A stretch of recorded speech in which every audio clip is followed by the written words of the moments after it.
Siniguro sa AFP ng iba't ibang ahensya ng gobyerno na kakayanin ang kanilang modernization program sa kabila ng budget cut.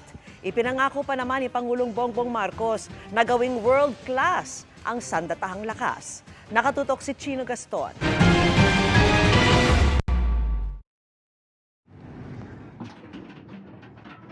Sa gitna ng mga hamon sa teritoryo at seguridad ng bansa, kasama pa ang sari-saring kalamidad.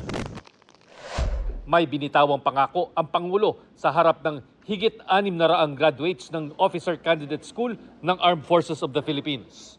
To all the members of the AFP, be assured that this administration remains committed to transforming our AFP into a world-class force that is a source of national pride and national security. Para sa isang sandatahang lakas na world-class, hindi lang daw military equipment ang bibigyang prioridad, kundi ang sapat na pagsasanay kung paano ito gagamitin. We will modernize your equipment, enhance your training programs, ensure that you are equipped to face challenges not just of today, but also of the future. Because together, we build an AFP that will stand as a beacon of strength, of alliance, resilience, and technological excellence. Patuloy ang pagdating ng mga military equipment sa ilalim ng AFP Modernization Program. Ngayong taon, dumating ang BrahMos supersonic cruise missiles ng Philippine Marines galing India.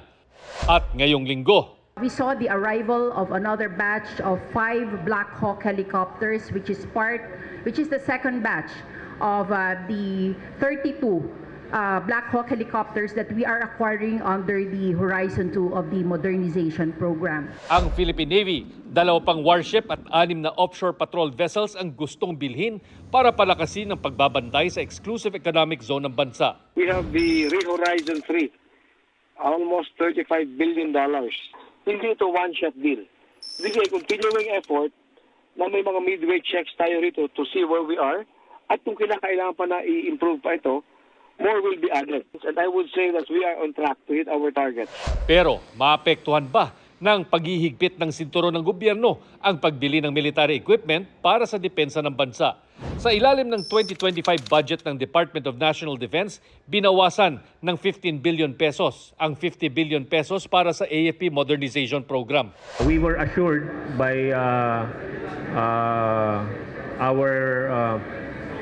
the other government agencies that we can pursue with the modernization program. It's a matter of project management, it's execution, and then funding will really will flow. But we have assurance from Congress that we will continue to support the modernization program. Sumasa ilalim na sa bidding ang pagbili ng 40 multi-role fighter jets sa halagang 400 billion pesos na inaprubahan ng Pangulo noong Agosto. Nasa wishlist din ng AFP ang karagdagang mid-range missiles gaya ng mga MRC missiles ng US na nakadeploy ngayon sa Northern Luzon. Para sa GMA Integrated News, Chino Gaston, nakatutok, 24 oras.